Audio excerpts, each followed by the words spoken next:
Thank you. Okay, hello. Hi. Right, so good to see so many of you. Thank you so much for coming. I'm Penny Hines, along with my husband David, who's sitting there being note taker today. We run something called Redeeming Our Communities, where we facilitate redeeming our communities.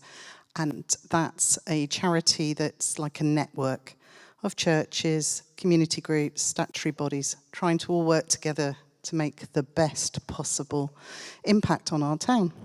So within that, we felt quite moved and driven, obviously, to help coordinate and be involved with the Ukrainians. So that's why we're here. So just put it like that.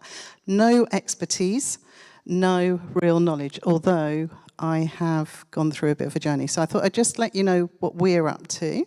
We've got a number of people really thrilled to have here who will be able to help people with more information because they're the experts. Can I just have a show of hands for those people in the room who are hoping to host and sponsor and put their hand, and I have already put in, yeah, so there's a few, that's great. Of those, how many people have got people that they've sponsored and are expected to come once the system allows them? Brilliant, that's really, really good. How many are people from Ukraine? Isn't that wonderful? So we have two. And unfortunately, our interpreter's not here yet, but we will have one. Welcome. You've got 3 Ukrainians already. Yes, indeed. Perfect. So I think a lot of us are learning. The system went live for the families at the beginning of March and then became, I think it was the 18th of March that we could start to apply to be sponsors if you'd found a Ukrainian to host. We did that. We did that on the 19th of March for a family of 4. We found them on Facebook. That does seem to be one of the main ways people are finding, but you can do it via charities now, which is probably safer. And we had 5 weeks wait to get all the visas. That was a long time. It was excruciating, and it was really hard for them. And they were in a safe place already. It wasn't like they were still in Ukraine, so we actually had it easier for that and easier for them. By the time the visas came through, the mother and her 2 children decided to stay in France. They were safe. But the grandmother, who's 61, so she's not old, I always think like a little old lady, but she's my age-ish, she decided she still wanted to come. Now, for Dave and I, we weren't in a position to host a single person. We've got more space, and we're going away. And we knew that, but we were happy to leave a couple or a group, but you can't leave an individual on their own. So we found her somewhere else, and she's going to a 69-year-old in Portishead, so that's fabulous. So that's just to say that we've kind of walked the walk a bit. We've gone through the application process.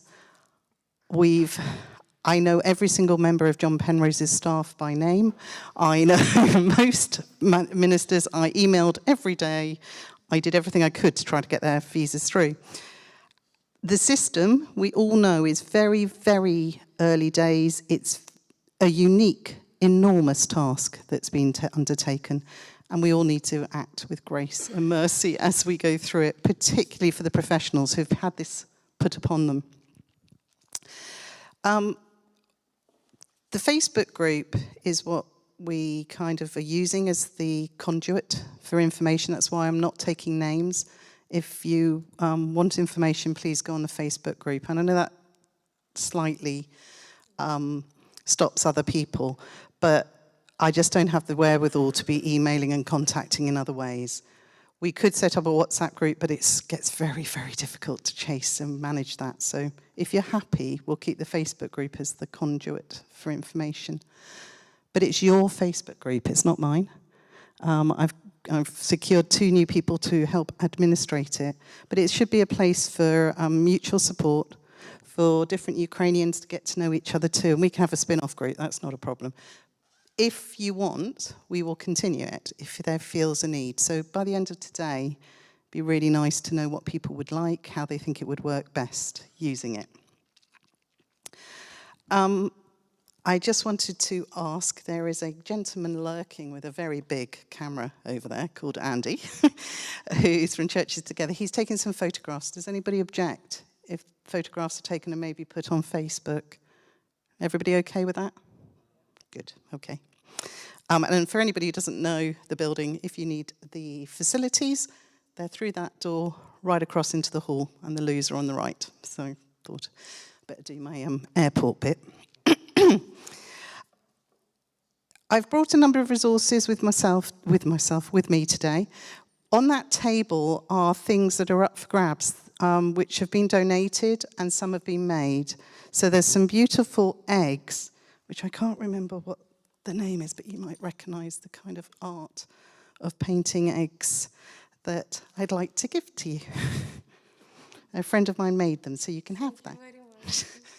And there's some more over there if people want them. There's some welcome bags, which were given to us actually when the Afghan crisis raised up, made by a church in Bristol, and they're for children and stuff. But if you've got one coming, take it and give it to them and bless them. There's some books, and there's some beautiful games for young girls. So please take anything if it's of help to you and your guests that are coming.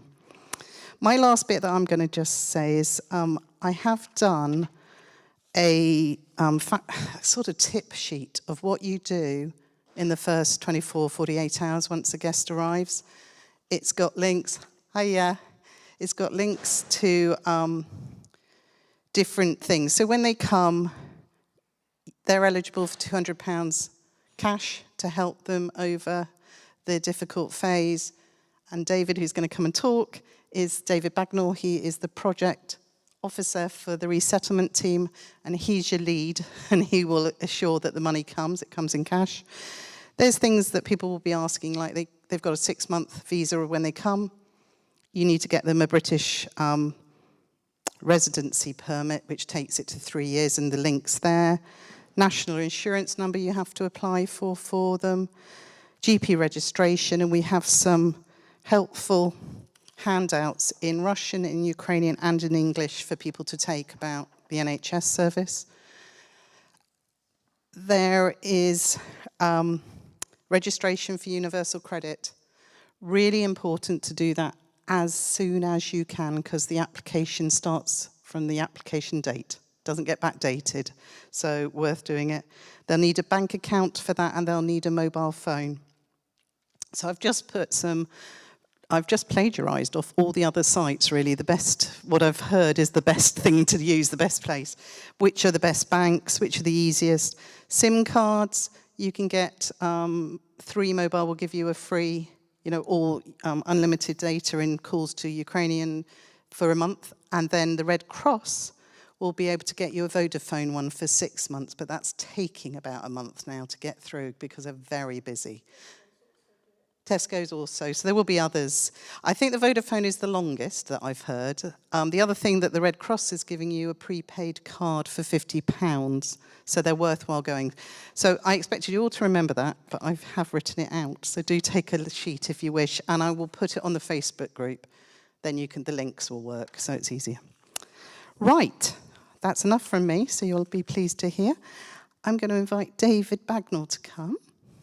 Have a wee chat about where we are in North Somerset. Thank you very much. Do I need this? Do I? Okay. Hello, everyone. Good afternoon. Dave Bagnall. I'm the project officer for the resettlement team here at North Somerset Council. I may have interacted with a few of you over the phone or via email.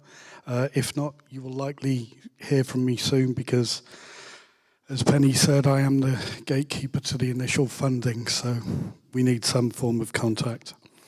I'm not sure how much use I can be here today. What I have got is the update that we've just issued to our chief executive with just a few facts and figures on. So with regards to the overall visa applications, as of Friday, there were 117,600 applications that have been made nationally. 42,900 of those are for the family scheme, and 74,700 are for the Homes for Ukraine scheme. Looking at what that means in regards to visas issued, 86,100 have been issued, with 34,900 the family scheme, and finally the sponsorship scheme has overtaken that with 51,300. With the total arrivals in the UK, we've got 27,100 here, 16 under the family scheme and 11,000 under Homes for Ukraine. We have some access to what the picture will look like for North Somerset at the moment. We currently have 151 identified sponsors on the Foundry system, which is the more national database as opposed to our independent local one. And that is for 322 guests, 180 adults and 111 children. So that's going up daily. I think realistically we can add another 150, possibly double that by the time we get somewhere further down the line. We have 24 separate accommodations that are placed, or we did have on Friday. I've been processing a lot today, so we can probably add another 14, 16 to that. 29 adults, 21 children. And we have, I think there are about 45 or 50 confirmed arrivals coming this week. We've got a few different teams supporting us alongside Refugee Resettlement Team. Up until recently, I've been a team of one. We've just added 2 full-time family support workers to deal with the Afghan influx that we had.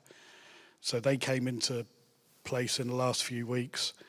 We'd just recruited last week 2 more full-time family support workers to deal with this, so bear with us. We do have more staff coming. It's just a process that we have to go through now with regards to notice periods and physically getting them on board.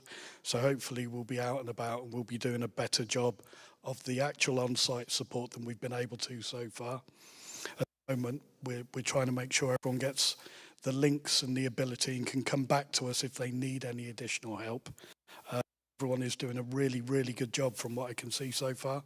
We've only had 1 link breakdown, and everybody is progressing through all the banks, the Universal Credit, really, really well. Hardly anyone's coming back to me and saying, Dave, how do I do this? So the more you can do in these early stages, the better it's going to be, because then we can spread our resources to where it's really needed. We've got Liberata and North Somerset Housing helping us do the housing checks. Again, as some of you may be aware, the story changed quite a lot from day one, and we were getting a lot of horror stories from other local authorities where they're doing quite restrictive, punitive housing checks that are potentially costing people thousands of pounds. We're trying to be quite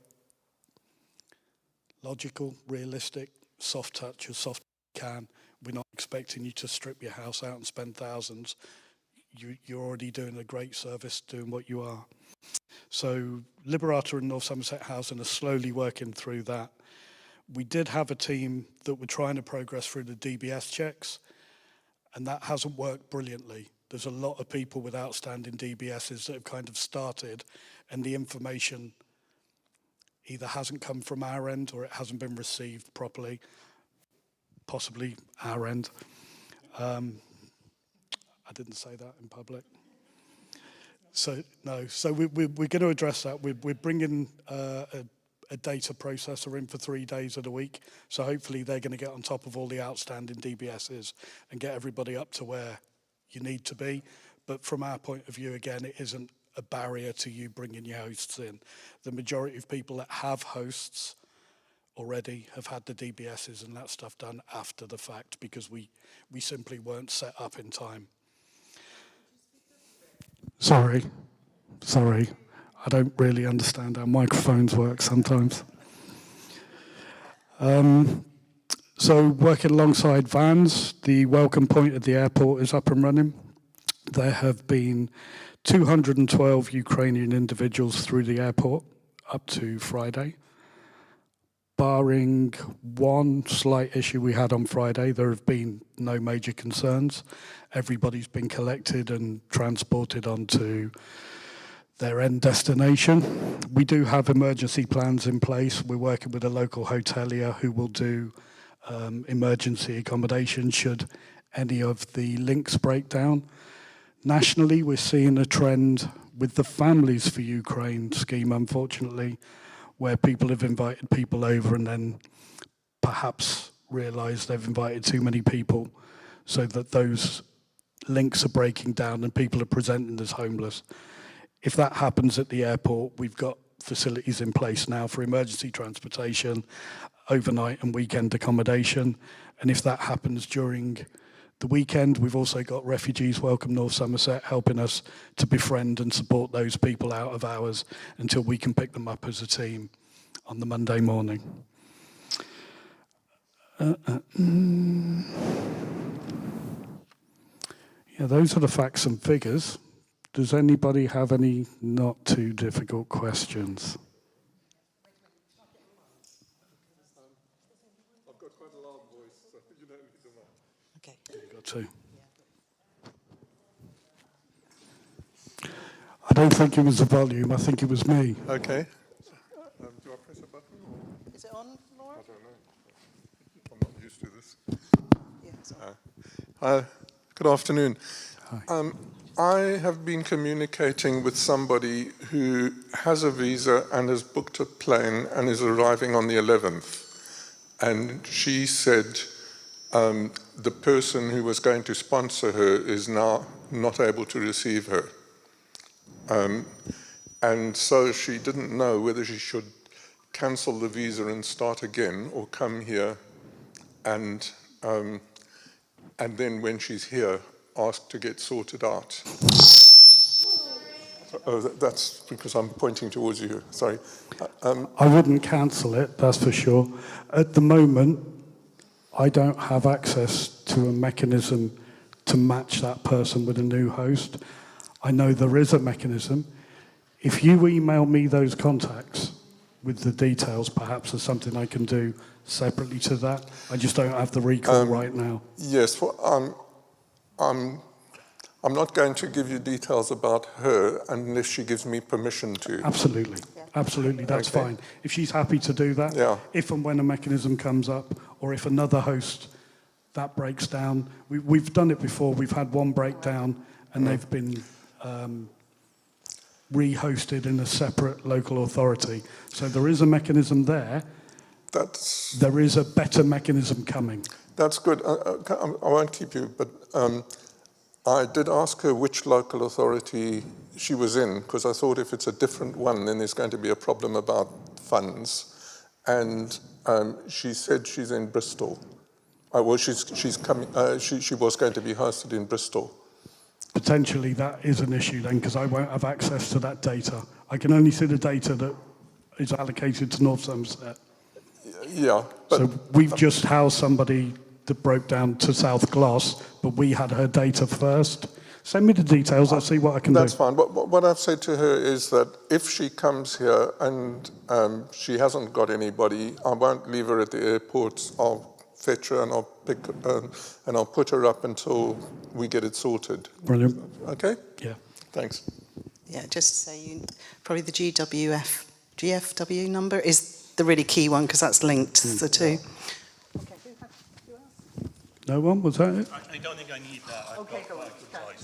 Yes. I used to be a head teacher. Steve, I'm sorry, but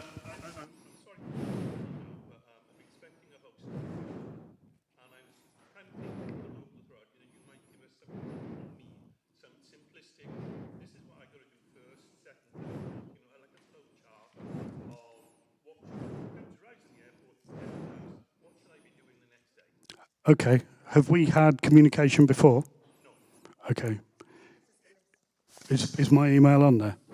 Yeah. If you email me that question directly, I've got a set of links and a step-by-step I can put out and give to you.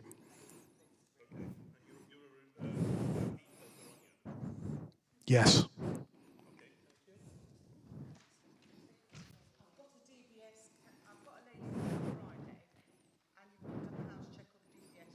Don't worry about it.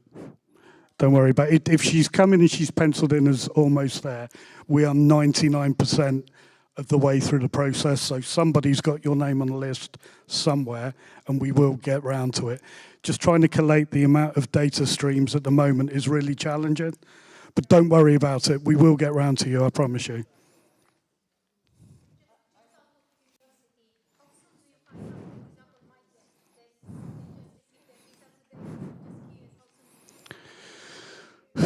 It's different in every case, and I don't know if it's where it's processed internationally.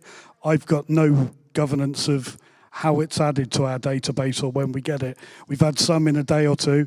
We've had some, like Penny said earlier, 5-6 weeks at the very beginning. So there really doesn't seem to be a definitive formula. All right. You have the information from the minute that we put in the application.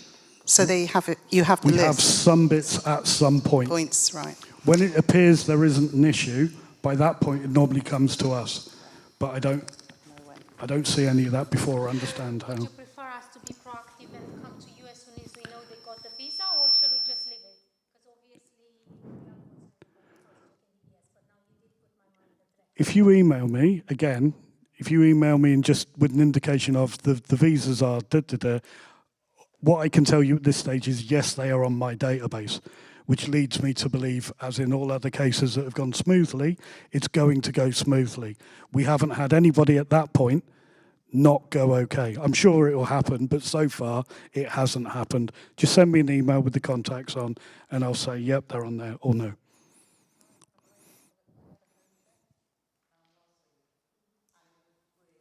Supportive, easy, and very light touch, I would say. Thank you very much. To allay people's fears, it really was. They didn't even look in the room that they were having. They wanted to, they asked questions. It was a declaration. Mine went round, but I've read that they pick you up if you slight turn up on a rug. So I went round my rug to make sure they didn't turn up, and I put the little pad underneath to put them down in case. But she was wonderful.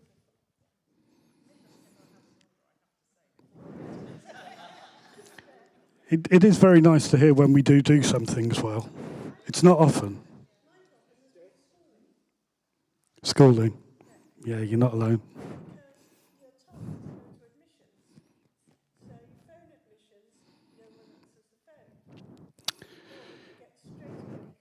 Did I send you a link? Okay.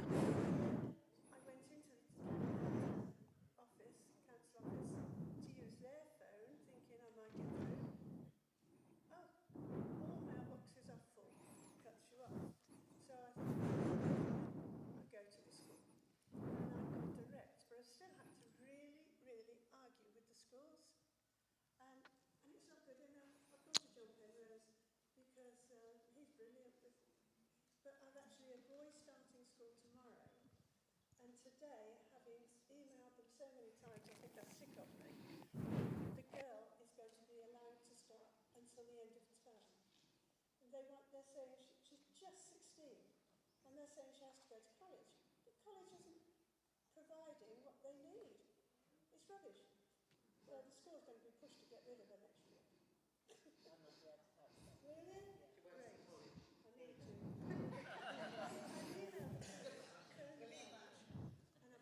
Sorry.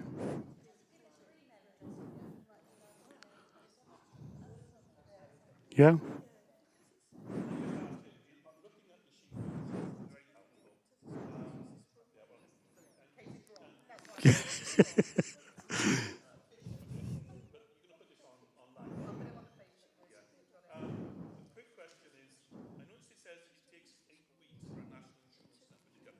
Yes. Is the assumption that if the person wants employment, they can't do it for 8 weeks? Is that right? They have to wait for the national insurance number before they can take any paid employment? Potentially. I was asked that question this morning. I'm waiting for somebody to give me an answer.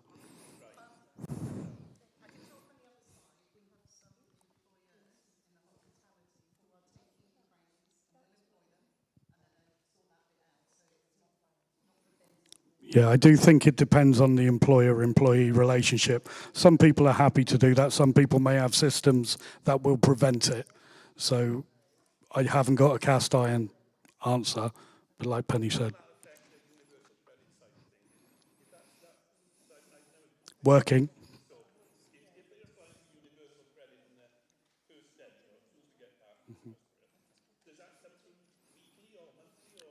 It's a once-a-month payment, so it will be paid roughly 4 weeks after that first date, give or take on application date. 4 weeks after, once a month, every 4 weeks, or every calendar month. Depending on the job, it will reduce or stop, depending on the amount of wages. Again, I'm not an expert in benefits, so...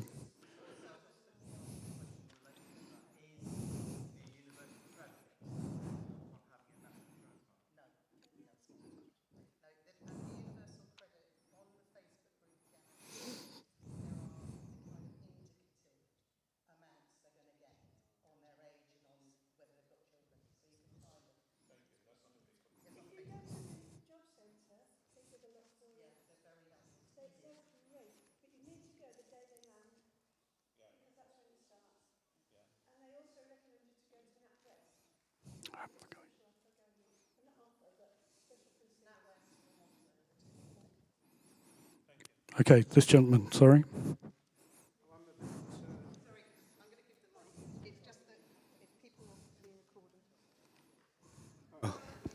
Hello?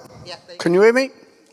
Right, I'm a bit lost because I applied, well, first of all, I became a widower in October.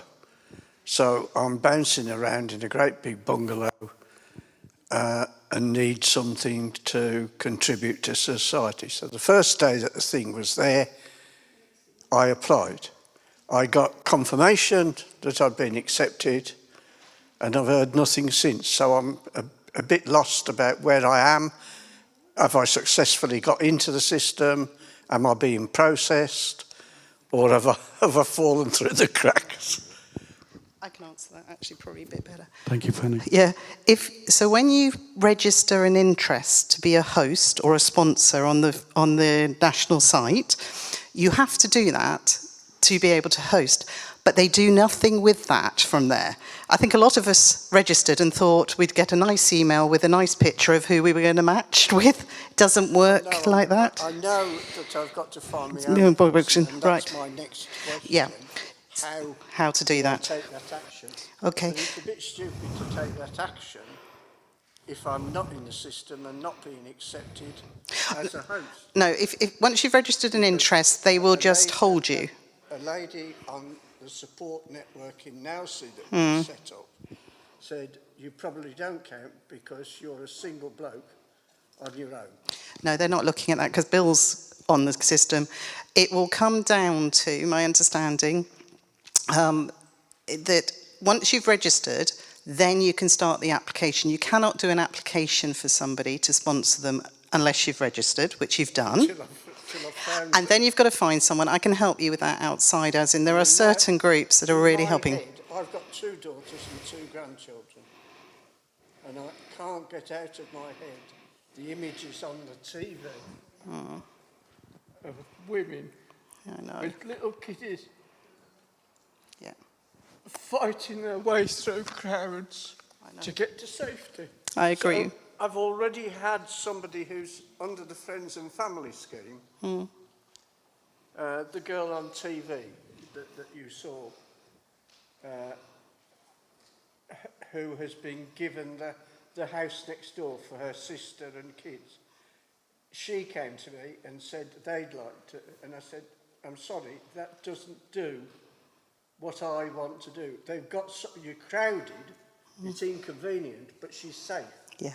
In my head, I'm rescuing a mother and 2 little tots, or whoever. I can probably manage 3 little tots in the amount of space I've got. Okay. So that's where I'm at. And it's a beautiful, beautiful heart, and that's where I think a lot of us are. We want to help people.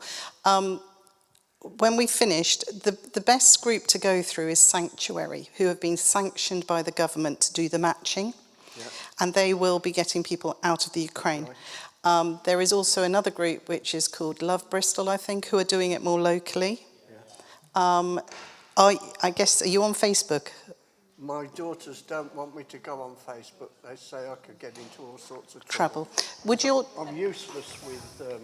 Okay, so after the meeting we'll have a conversation. Maybe your daughters could join the group and then they can see the information and pass it forward to you. Yeah. And then we can help work you through, because I think, yeah. Where do you live? Nailsy. Nailsy. And there are other people, so, yeah. Well, the group has set up a church with the young lady from Ukraine. Mm-hmm. Two very clever ladies who they can work the bloody computer and the phone and everything all at the same time, who have been involved with refugees coming from Afghanistan. Okay. So they've set up a group which is Irina, those two and me. Okay. And we've got a WhatsApp group. Okay. Let's talk about it in a bit more detail afterwards. Who else was asking? I'm aware of time. Sorry, because we've got lots of other people to talk to. I think I've got two more here.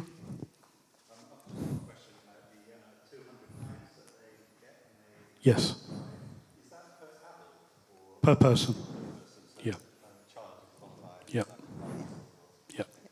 Yeah, every member of that household will bring it round to you and hand deliver it and get them to sign for it. It's a long time until they can start claiming universal credit, isn't it? Yeah. It could be 5-6 weeks. Yeah. That sort of comes through realistically. Yeah, yeah, yeah. Okay. Red Cross also are offering a one-off £50 payment. Yeah. Again, it's on the sheet. Ring the number and you register. That's what we've just done. Last question? Going back to national insurance, Yes. do we have to pay for the national insurance number? We applied yesterday and they've asked us to send £25. That's the first I've heard of that. I've heard that before. I don't think you should. You shouldn't have to. So how would we get past that? Don't know. I don't know enough about it. You can pay later, so they send you an email and all you've got to do is link in and then pay when you're ready. Have you got any contacts you can send me to look at it? I've never seen that before. We can forward you the email. Is that all right? Yeah, I mean, we only did it yesterday. I've not heard of anybody being charged at all. So. You have to go on a gov.uk website. If you don't, then you find that you pick up... Ah, yes. They asked us to pay. Well, on the gov.uk? Yeah, that's where we did it. Okay. Yeah, that's what Have you got David's email? Okay, shall we move on a bit? That was good. Lots of questions. Sorry? Yeah. Yes. Okay. Yeah. Okay, Penny. Okay. Yeah. All right. Thank you, everybody. Thank you, David. Thank you very much. That was really helpful. Some nuts and bolts. Right, we do have the interpreter with you. No, they're not here at the moment. Okay. We have two ladies who are Ukrainian who are, bless them, just sitting and nodding, as I would if I was in Ukraine. David, would you like to update people? You've missed where we've got to. I can respond to a few things I've heard that's said so far. So first of all, say that in terms of the process from start to finish, there should be no fees to pay. So if you are going on sites that actually pay money, either you've gone on to the wrong site, wrong place, or some kind of broker, or you need to query that before you part with any cash, and that's I'm certain on. You also need to be aware that with any situation, there are the wrong kind of people getting involved and get engaged. So when it comes to some of the cash donations, some of the charities and the collectors, there are a number of kind of scammers and fraudsters out there. So be very aware of that. And again, in terms of these processes, there are criminals that will look and take advantage of people's naivety of the systems and arrangements. So again, I can only repeat that you shouldn't be paying any fees. So all I can say is that if you have had that, forward to me and I can follow that one up. In terms of the benefits, when people arrive at the airport, they get their visa stamped. That stamp is what starts the clock in terms of their 6 months. So yes, Vans would advise people to register the benefits as soon as possible because it's not backdated. Again, I've also heard and seen tales of people using the host bank details on those sites. Now, again, from our point of view, we'd advise being wary, because you are, by giving your bank details, you are taking control of somebody else's money. So again, that opens up the risk of possible misunderstandings and fraudulent activity. So again, the VANS line is that we would discourage people from doing that. Because there's all sorts of risks involved, and I'm not sure if the benefits agency knew that was happening, they would take a good view on that, and it may cause some problems for them if discovered.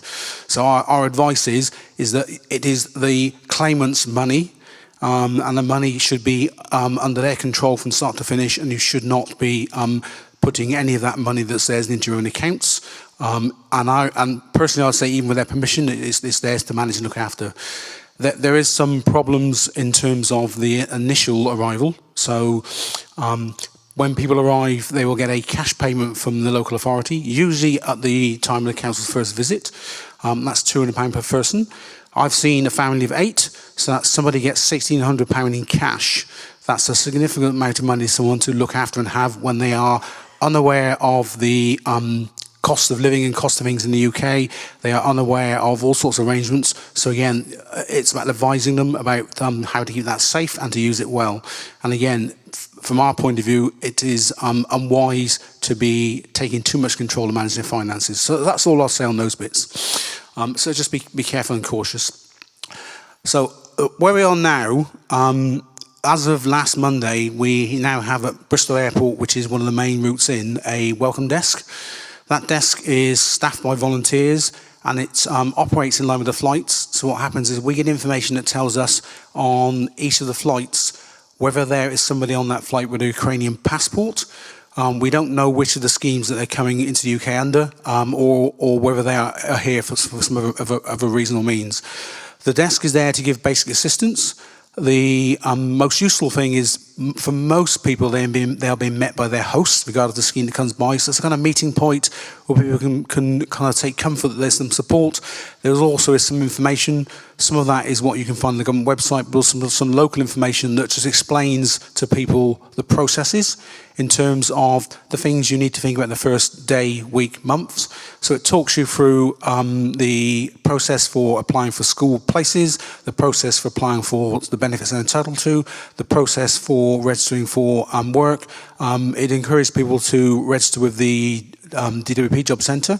And again, I would advise a quick contact and conversation with what they call a work coach to start that process going there in terms of trying to access people into work. One of the comments I heard earlier was about employers. Now, whilst some employers may be amenable to certain things, again, there comes with them some risk, because if there is something that kind of goes wrong later on, if the liability that will sit with the employer if they take people on before they have confirmation of certain things being in place. So again, whilst it's good that we all try and be helpful, there's two things for me. One is employers shouldn't be pressured to take people on before they've got the right documentation in place. That may slow things, but that's just a reality.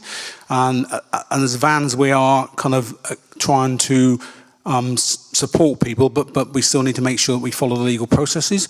And the other thing for me is that, again, I've had and seen lots of requests for people asking employers for jobs for Ukrainians. Again, whilst that's a good thing, actually for an employer to specifically offer a job for Ukraine is illegal. Whilst they can say, I'm willing to, we have a system in law that's on meritocracy, so they still need to go through a process of recruitment like anybody else. So again, I'd advise people to be careful what you're putting in social media and be careful some of the approaches you're making, because some of that is kind of not what you should be doing in terms of the law. Now my colleagues, my friends next to me would it's not a matter for them because it's not criminal law, but in employment law terms, we have to be mindful. Because one of the things that we are concerned of as VANS on the volunteer sector is that there are a number of people seeking work, not just Ukrainian refugees. There are other people in different refugee communities. And one of the issues that we have locally and nationally is the question of queue jumping. So again, everyone deserves a chance to get work. There are vacancies available. The issue really is about asking employers, have you got an opening? And just making sure that that is well communicated, because I'm also picking up from a conversation with employers, they are telling us they have vacancies and looking for people to fill them. So it works two ways. So again, there are job sites and through vans and other people you can come to, we can give you a better sense of what the job market is and share with you employers that have openings that may be suitable for people that are from the Ukraine and other parts of the world. The biggest barrier though, what you will find is a poor literacy skills. So for most jobs, people need to be able to either read or follow verbal instructions in English in a simple level. So again, from advanced perspective, we say one of the most important things is to see if we can get support for people, both the young people into school, but also for the adults to get on to what they call ESOL, which is English learning lessons. There is a kind of lag at the moment in terms of what's available, what's provided and how that's provided. I will try over the next couple of days to pull some information together as to locally what the offer is in terms of English language support, because I think that's going to be the most important things for you. And it's even a problem here today because of the lack of proper qualified interpreters. Particularly, it becomes an issue for the families because there are some conversations where you might not want as an individual to have to translate for a family member or for a young person to translate for an adult. For instance, if in a conversation with a doctor, I wouldn't want to have to talk to my son or daughter because of issues of sensitivity and confidentiality. And also, long-term, things like Google Translate are not appropriate. Particularly, you're going to be living with these people for 6 months or more. So whilst it may help, you'll find that it puts a strain on that relationship. So the quicker you can get them into being able to communicate, even if it's simple things like just directions, like that would be one of the most useful things you can do. It also is the best and greatest way you give these people confidence, independence and freedom so that they can take control of their lives, and which is what they want. They don't want to be here as a burden. Most of the people are actually looking forward to the moment they can go back to Ukraine. When and where they can come back will very much depend on, one, the situation with the hostilities ending, but secondly, where they've come from. So some of the people are leaving Ukraine, and it's not all as the gentleman described. Some of these people are leaving because of the threat of war, and that for them hasn't been imminent, but nevertheless it makes sense for them to move to safety before they are caught up, and it becomes a positive proactive measure rather than reactive for the situation that is out of control. But the vast majority are coming from the cities, and those are places you have seen are bombed and considerably damaged, and they are the ones that are under the most urgent need of care and attention. You also got to remember is that these people aren't coming here directly from the Ukraine, or very, very few. Most have gone into camps in Poland, where they have had some time to adjust, and there has been some support from them given to them by the Red Cross and other agencies to deal with some of those emergent needs. So again, by the time they reach UK, some of those people by now would have already been out of the danger area for 1, 2, 3, 4 weeks. So what we're seeing at the airport is that people do not look like what you would call typical refugees and not the people that you see on the TV. They are relatively up together. They have been through trauma, and you will not know how that affects them until sometime down the road. They just want to get from A to B, and that B is a place of safety all of you people in the room have gracefully and thankfully offered them. And you may find that once they arrive in your homes, it is after a period of time, and that might be a few days or a few weeks, that effectively move into a state of shock. So be prepared for some reaction further down the road. So people will be wanting to get safe. They were wanting to follow rules and processes so they have some security in terms of income and independence. They want to learn the language. They want to support themselves by getting into employment. And they want to be able to integrate as fully as they can to lead normal lives. Some of that is about the kind of social support, is what this meeting is about as well. So it moves on from shelter to how do I, particularly the children, how do I get back to being normal? And what are the things I can do that will be distractions, diversions from the pain that I've had in the past? And how can I connect with fellow Ukrainians? How can I connect with local people that are there to help and support me? So for me, it's about trying to identify and open up all sorts of activities, whether that's sporting, social, or whatever. Take those people along, let them join in, and let them start to enjoy life. Those are the sort of things that they are looking for. There are groups that will help with that. Vans are just one. And I see there's a representative here. There's also a group called Refugees Welcome North Somerset.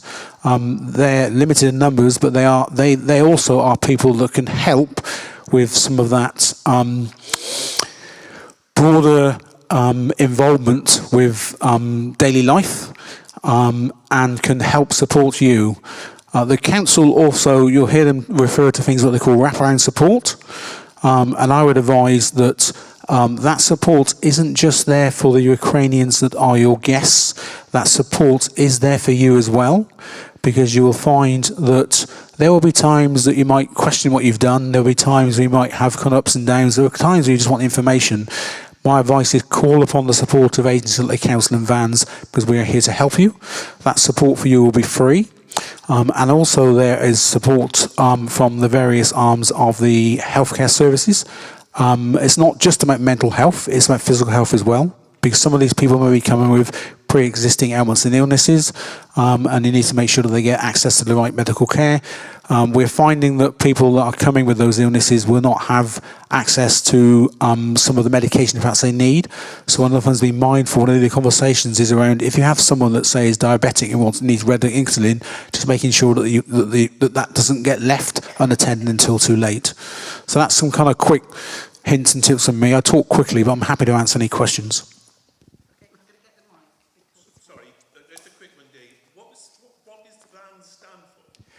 VAN stands for Voluntary Action North Somerset, VANS. So we have an office based in Winterstoke Road. Winterstoke Road. It's not generally speaking a public office, but if you Google VANS North Somerset, or if you I'll share my email contact. You can just get in touch and we'll respond as best we can. And also respond by coming to meetings like this. I'll put it on our Facebook group if you're happy.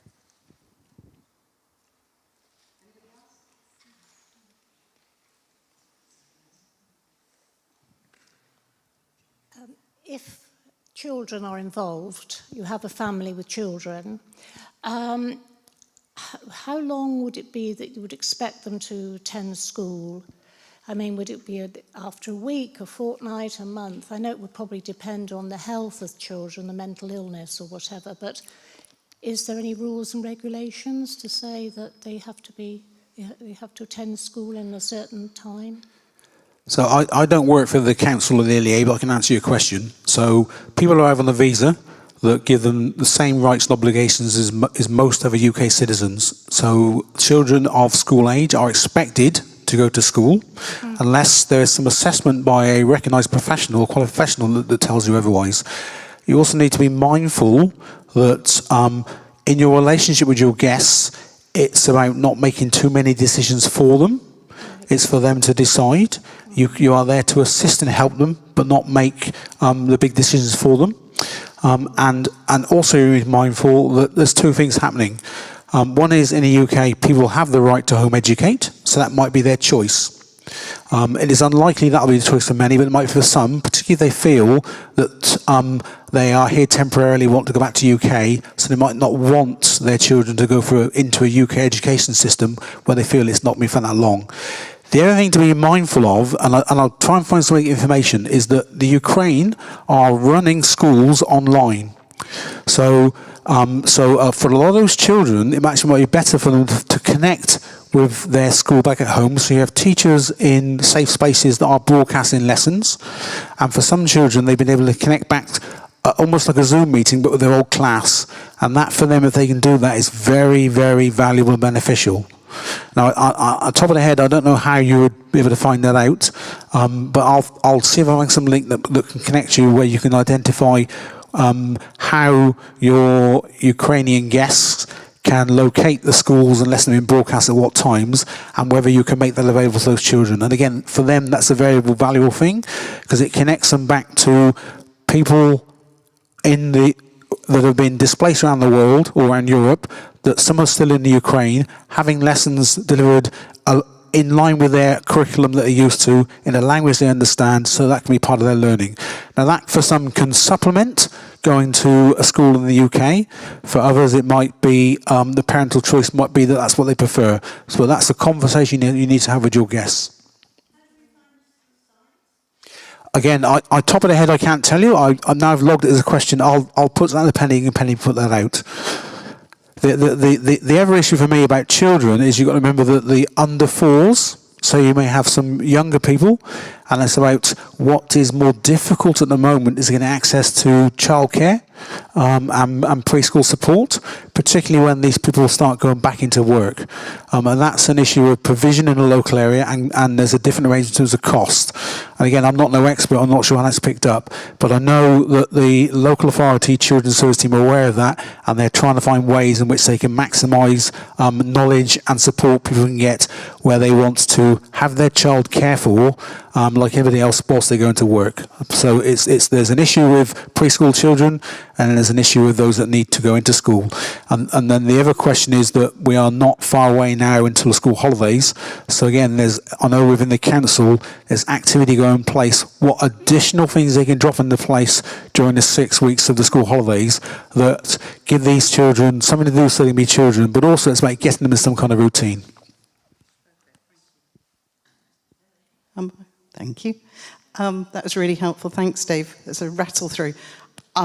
I would just say, sitting there myself, I'm starting to get a bit like, oh, there's so much stuff. And there is. And Dave's very, very in it and really helpful. But one of the things I think that we really need to look at is we're welcoming people. That's the first and foremost we're doing. All these other things have to be done. But first and foremost, we're just trying to welcome them and get through everything. I just thought I'd come to, I've forgotten your name already, Debbie, who does some English as a second language, and she can tell us a bit. Then I'm going to come to you. Hello, I'm Debbie Dumont. I run English conversation classes. My main class is here on a Tuesday morning. All classes are free. I can take 16 and onwards. And basically, obviously, learning English is very important, but it's also cultural understanding. Because as you can appreciate, Ukraine isn't that far away, but life is very different. You may or may not be aware that Polish is very similar to Ukrainian. And so I do have a Polish volunteer who works with me, and she does a lot of translating for me. So if, as host, you have anyone with Polish language nearby, they would be very helpful, because there's a real correlation between the two languages. We run our classes from 9:30 to 11:45 every Tuesday morning in the church hall. There are also classes run by the college on Monday and Wednesday afternoon in the church hall. And there are also classes run on a Thursday and Friday through the Welcome Cafe in Meadow Street. So there are the possibility of 5 English classes a week. They're all free of charge. And so there are possibilities. If anyone would like to come along, I will be at the class next week on Tuesday. We welcome all. We have different ability groups.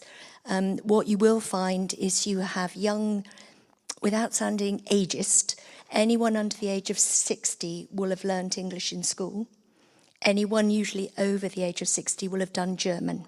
They changed the education system. And so therefore, at the moment, we've got 6 Ukrainian students with us. And we've got a couple in their late 70s, 80s. So they've had great education. One is a former university lecturer, but they just need help getting the understanding. So we have beginner, intermediate, and advanced classes. We do lesson plans, and then we look and see what the individual students need, and we try and help them. All are welcome. As I say, there's no charge. We provide refreshments, and if you'd like more information, just come and have a chat. Thank you. I was just going to ask, can you... I'm going to ask Debbie to put something down on paper, so I'll put it on the group again, because there's 300 people on the Facebook group, and we're not all here. So, yeah, if you do that, get it to me. The lady I've got coming on Friday from Ukraine, she's flying in from Ukraine, by the way. She's not in Poland yet. Was it you asking? She's got to go there to get a flight. Yeah, just wanted to ask a question. She is an English translator works as an English translator in Egypt, and I mean, she's Ukrainian, she speaks Russian, but that's what she used to do. But she's 74 now, so she might want to perhaps come along anyway just to meet other people. Absolutely. From Ukraine, but she might be able to be helpful. Yes, I mean, if we're certainly going to have a lot of students at the moment, there's 6 of us on the team, so anyone who would like to come along, that would be great. Yeah. Tell her to come along. If she's here by Tuesday, She'll be here on Friday. Okay, we're in the church hall opposite. Okay. Hi, yeah, I've got a question. So I'm Becky, I work for Western College, but within a project called West of England, West of England Works, and we're actually trying to find a translator that we can employ. So if you do come across anyone that could help us, let me know. No, so West of England Works is an employability project. We help people get back into employment or education that face multiple barriers. We're hopefully going to work with as many Ukrainian refugees as possible. So it's not necessarily down to qualifications. It's about them being able to translate, about them having empathy, just having people skills and being the right person, really.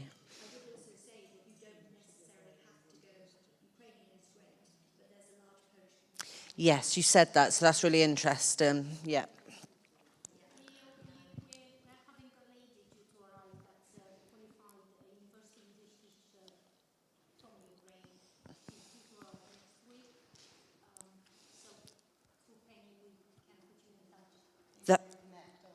That would be amazing, because yeah, it's something we want to do as soon as possible, really.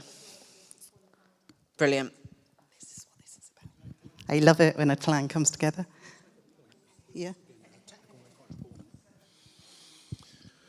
So just to make a point, it's a technical and quite important, but if you're employing people as translators, it's not quite a protected occupation, but there's rules in place in terms of what they can and can't be used for.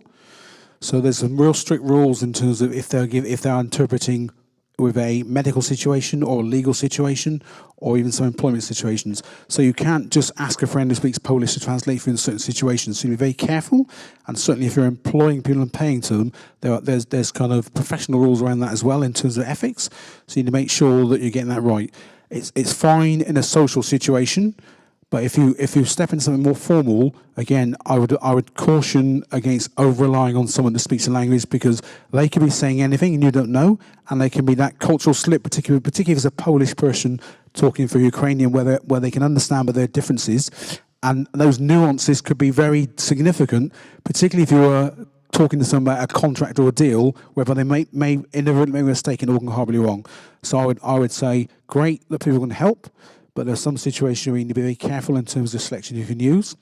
There are available a number of qualified, trained, authorised interpreters. There are things like Language Line, and there are other resources you can go to.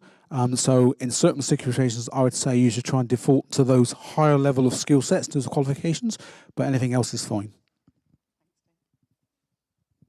Okay, right. Any other questions on that? Okay, I'm going to ask Barbara from Refugees. Sheena, I did this earlier. I'm stupid. I'm going to ask Sheena, who's from Refugees Welcome North Somerset, who has a wealth of knowledge. You do? Right, thank you. I will say as well that it's not just me from Refugees Welcome here today. Barbara's here as well, and also Jutta. So Refugees Welcome North Somerset, which also has a Facebook page and a website.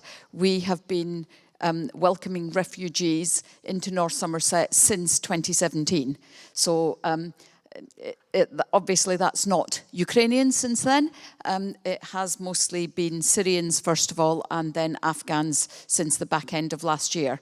So we do have a fair number of volunteers. We're always welcome to have some more. We're currently recruiting to see if we can have some other people who can help, because we are also available, as Dave said, we're available to help you as hosts as well as the people that you come in with. I'm sure you're all the hosts are absolutely wonderful people, but if you're talking to the same person all the time, sometimes you might want somebody else to talk to.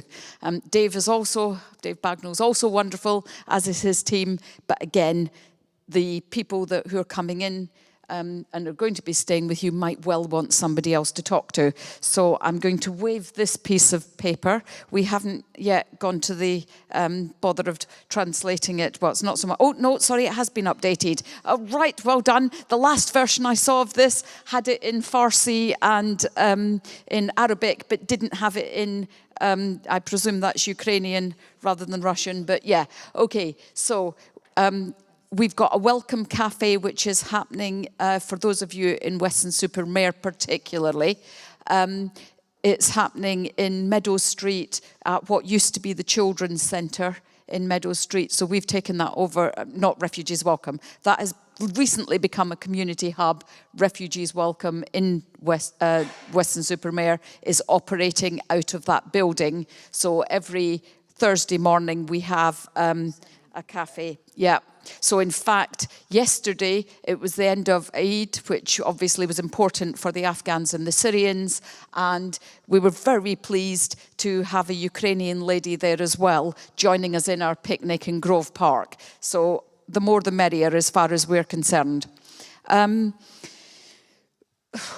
It's going to be a bit different on the Homes for Ukraine scheme, because what we've been involved with up till now is families who've been placed in a house of their own, and then they've needed support to access doctors and so on and so forth. Clearly, you as hosts will be doing a lot of that stuff that we often have done in the past. But we're still very happy to be involved and to answer questions. There may be things that, you know, if you can't get hold of Dave, because I think he's not going to be sitting there twiddling his thumbs much at the moment. So, you know, feel free to talk to us as well and find out if there's any way that we can help you. You know, you can bring your hosted families to the cafe as well. It's not just a case of pointing them in the direction and pushing them through the door and then walking off. We're very happy to talk to you as well. So that's happening every Thursday morning. The other thing that we are doing is there's a lot of informal English. I mean, you've heard about the classes. There's a lot of informal English going on as well. The cafe is one place for doing that, but also there will be people who are happy to meet up at other times.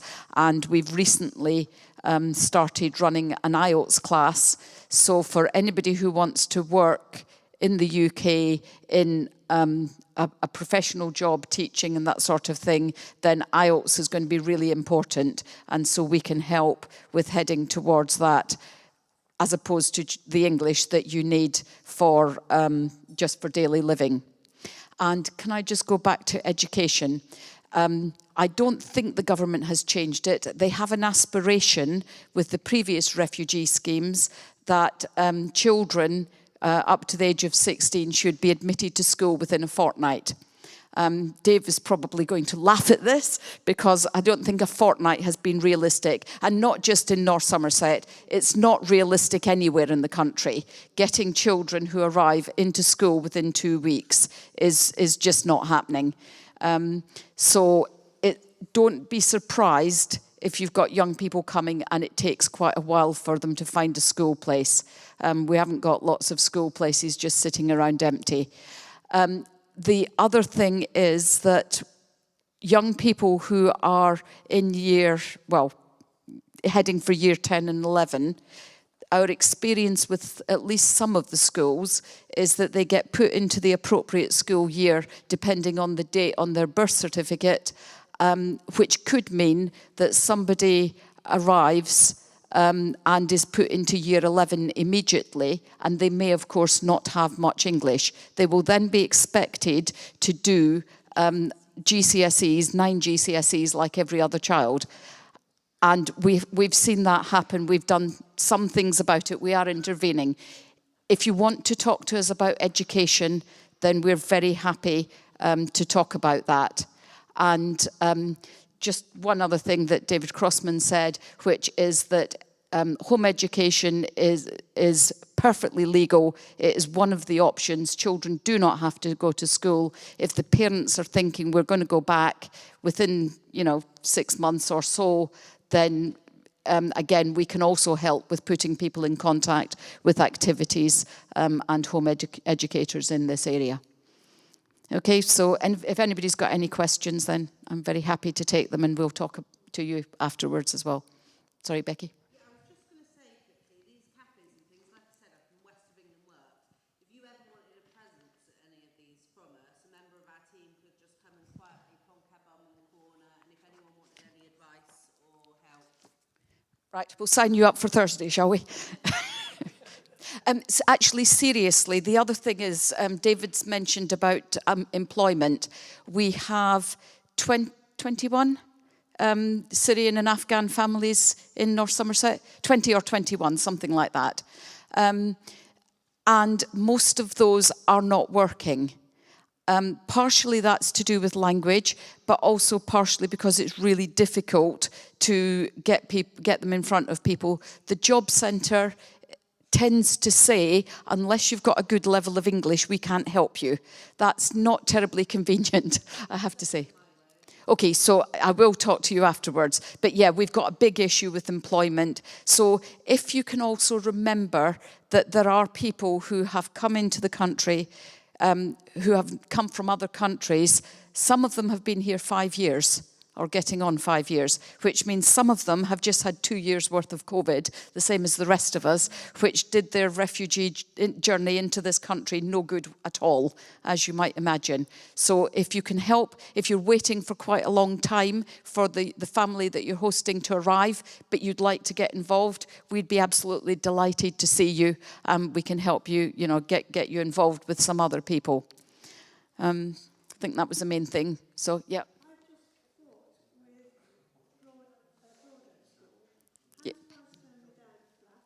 It surprised me, yeah. It's annoying because of the German thing, there's going to be teaching students and price. But Broad accepted my 14-year-old without a hitch. In fact, he starts tomorrow. I've also a 16-year-old who's 16 in April. And they said, no, college. And I fought tooth and nail for her. And eventually today they've agreed she can finish, she can go into year 11 for the rest of the term. And English, maths and science. But what I wanted was for her to go into year 10. They won't do it. My experience, we have asked many, many times. I have been into school with parents and they just will not do it. And to be perfectly honest, at this stage, I would think it's a bit of a waste of time for the 16-year-old to go into year 11 because they're doing, yeah, I can see that. But if she gets there and decides it's a waste of time, yeah. Yeah, she hasn't tried it yet. I mean, seriously, we took one of the Syrian girls out of Hans Price and she'd been here for a couple of years. She supposedly started in year 9. We took her out last November because Hans Price really weren't doing anything much at all. One of the other Arabic-speaking girls that I know of, but isn't a refugee. Her father's a doctor at the hospital. She was in Broadoak and had issues with it, so she has now moved to Hans Price. So if anybody wants to talk about particularly secondary education, I'm very happy to do so. Yeah, afterwards, yeah. Yeah.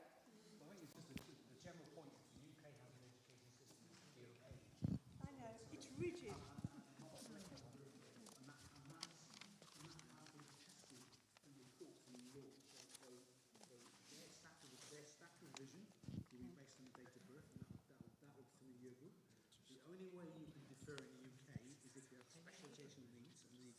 Sorry, can I just ask, if you're going to talk, because it's all been videoed, it's quite difficult, they don't have the microphone.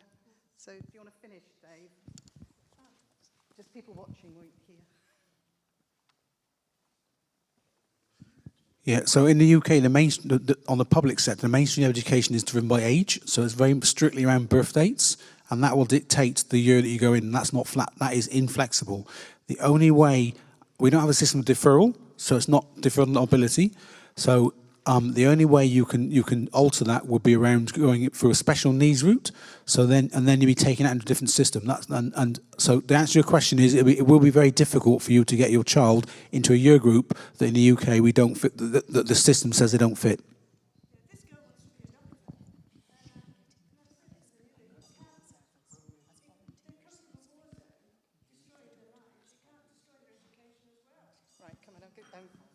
Okay. Yes. Hi, everyone. Sorry we were late. Just a couple of things. We touched on it earlier. If you are clicking on links and you're asked to pay money, please be very careful. Action Fraud have recorded a 300% increase in online fraud around what's been happening in Ukraine at the moment. Okay, so if you're being asked for money or you click on links, be really, really careful. Make sure you are 100% certain where you're going is where you wanted to go. Secondly, if when you are hosting, the Ukrainian individual declares any war crimes, okay, they must be reported to the police, and I will let Penny have a link for that. So it's very, very important. Okay, sorry to be on the downer, but it's the nature of the job. Sorry, from a driving point of view, if somebody holds a Ukrainian passport and a Ukrainian driving license, are they permitted to drive in this country? Yes, they are. Yes, they're allowed to drive up to 6 months, I think, and then they have to renew. 1 year and then renew. Yes, right. I'm going to move it along a bit, if that's okay, because a couple of other people are here still. Just a plea, I think, for vans and for refugees welcome. I know a number of people here want to support in other ways. They're not going to host because circumstances don't allow it. Volunteers are really, really welcome. If you've got a DBS check, particularly, we have the link to Refugees Welcome on the Facebook group. But thinking about the two different things, like the welcome desk at the airport, I know that might need to be expanded time-wise, etc. And we're also got some of us on call in Weston for those people who are displaced. So if you are interested, please seek them out. That would be good. Right.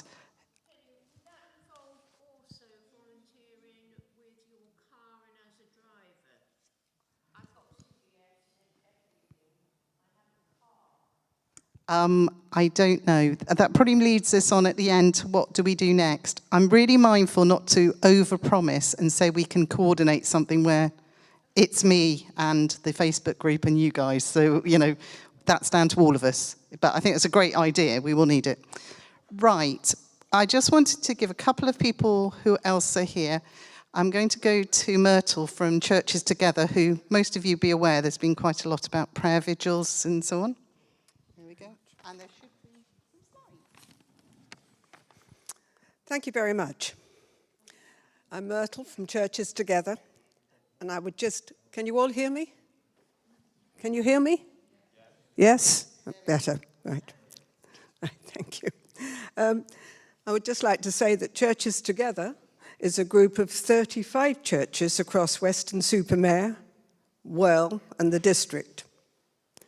We have 3 primary purposes: to foster unity among the churches through joint acts of worship and witness, collaborating in outreach and spearheading social needs-orientated projects.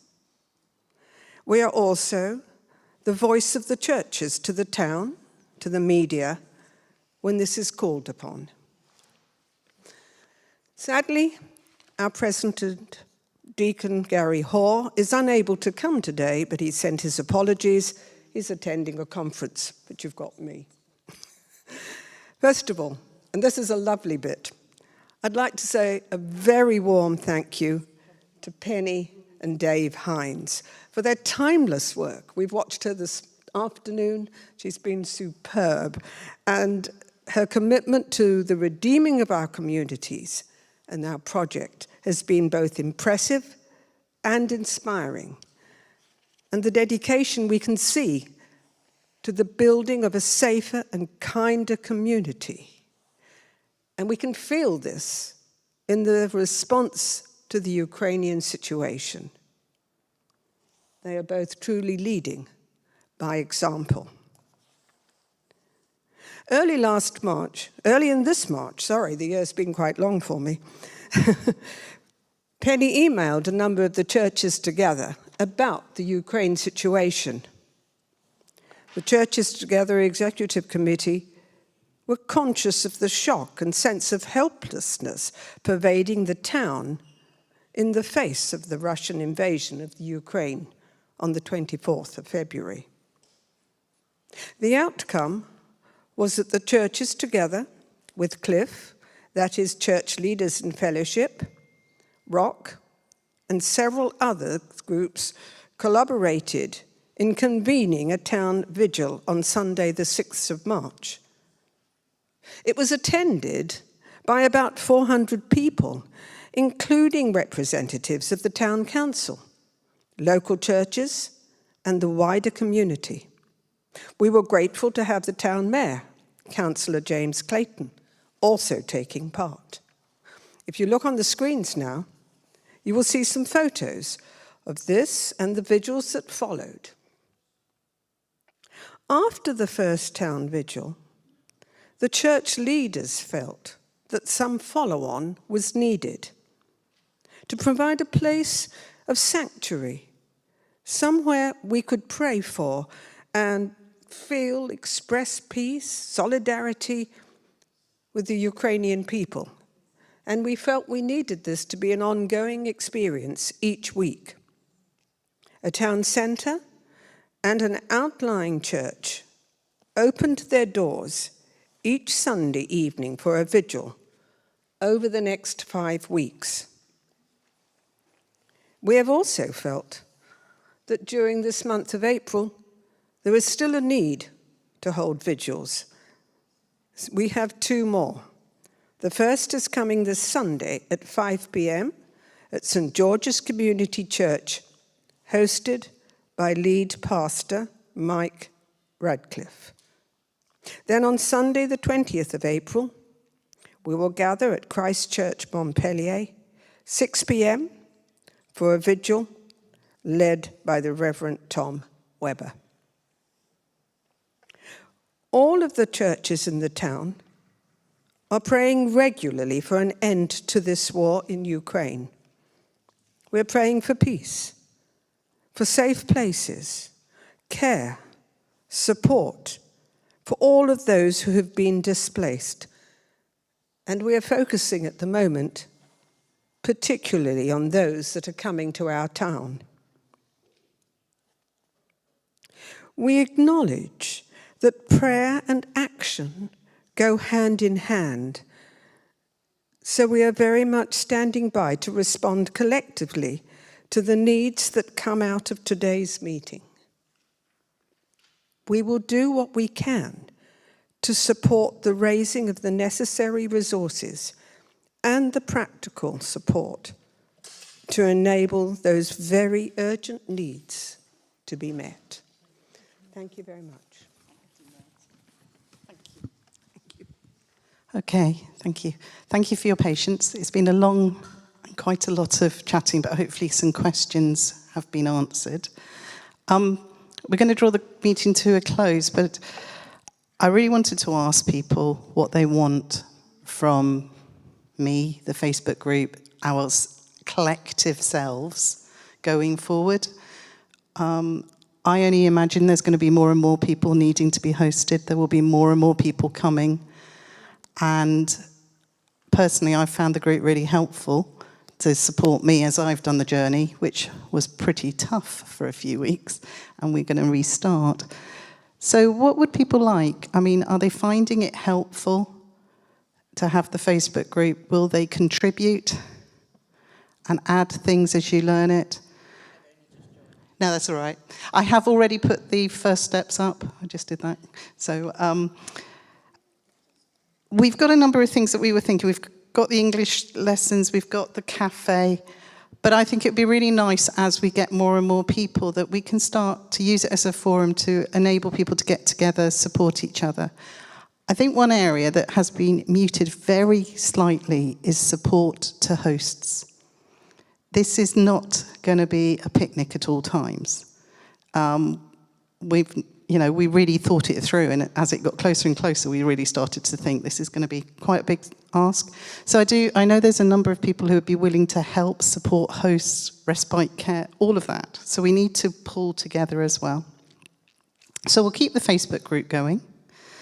Does anybody want another meeting? Not as long, not as much, but maybe much more of a social, people be able to go in small groups and chat? Would there be an appetite for that?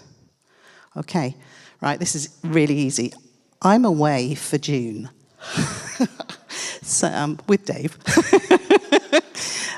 So I can't coordinate that, but if people are interested, it would be really great if somebody could coordinate that. I'm sure St. Paul's would support by providing a venue, and I can help coordinate setting it up. We don't go until June, but if somebody else, contact me if you were willing to just be the sort of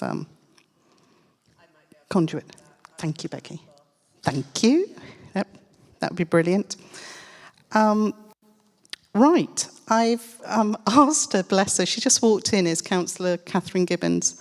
I don't know if anybody, if those who don't know her, but Catherine works tirelessly in lots and lots of areas, and she is the nominated, you're the lead councillor, aren't you, leading on resettlement, is that right?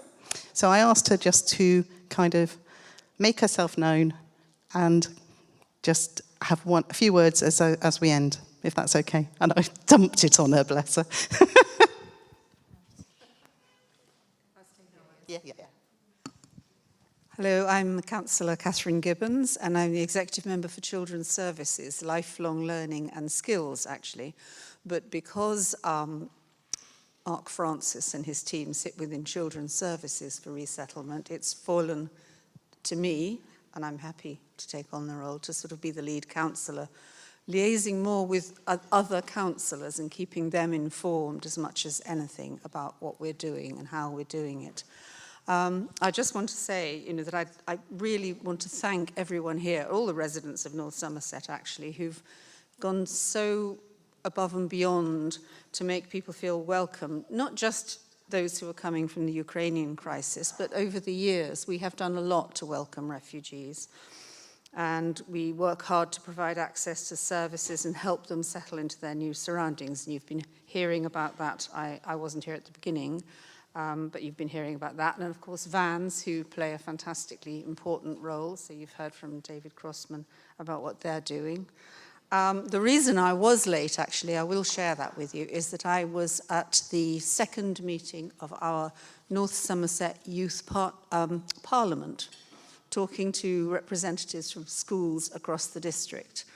And they were saying to me what they felt about this crisis and how they were thinking already in their school communities about how they could welcome young people and their families. And I think they're going to be, along with the college, a fantastic support and resource, because these young people had such fantastic ideas about how they wanted to set up a buddy system, how they want to communicate with the young people, not to be worried, and just to ask questions if they feel unsure, to build relationships with their teachers, because in most schools there's a sort of a pastoral network within the schools of form tutors or whatever that will help them. And for the lady whose young student is worried that she might not be able to study to be a doctor, these are things that I think she should feel when she starts the school, even if it's not in the ideal class. Those are the kind of things that they want people to feel they can talk to the staff and talk to the other students about and get that support, and be encouraged. It's a really difficult situation for young people. I think we're all finding our way, aren't we? We're going to be learning. And what Penny was just saying about establishing support groups within yourselves, I think that's really important, because there will be challenges ahead. We are very worried about any placements that might break down. So I think the more you talk to each other, like I was just saying, it kind of reminds me of a system we've got going on in North Somerset with our foster carers called the Mockingbird Network, where we have groups of, we call them constellations, of families, and there's a sort of lead family, and it's basically a little support network. So you can ring up at 10 o'clock at night and say, I don't know what to do. And I think it's kind of little groups like that you probably need to build. So you've got somebody to talk to when you're just not quite sure what to do next and feeling a bit panicked. But I won't go on too long because I'm sure you've heard enough of me.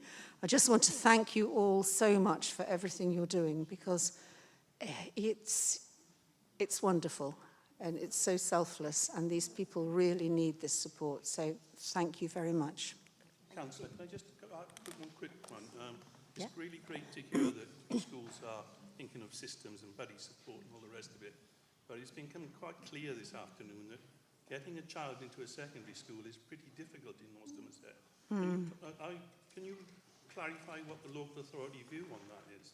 I mean, what is the process of taking a child? Are we supposed to literally tout around all the secondary schools, or what's the local authority approach?